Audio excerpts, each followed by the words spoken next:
Evan refreshed his inbox for the 5th time in 10 minutes. Still nothing.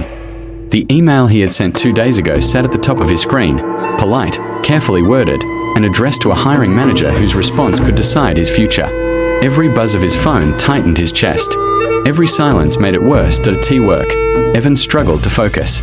His thoughts kept drifting ahead, to rejection, embarrassment, and all the explanations he would have to give if the opportunity disappeared. By evening, he felt exhausted without having done anything at all. On his walk home, Evan stopped at a small neighborhood cafe he rarely visited. Inside, an elderly man sat alone near the window, slowly wiping down the counter, though it was already clean. Evan ordered tea and waited, restless, checking his phone again. No news. The man asked gently. Noticing Evan's expression, Evan sighed. "I'm waiting for an email. It's important." The man nodded, as if this were a familiar story.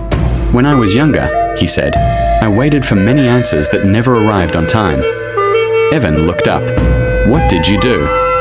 "I learned to ask a different question," the man replied. "Did I do my part fully?" Evan thought about the resume he had revised carefully, the honest cover letter he had written, the courage it took to send that email.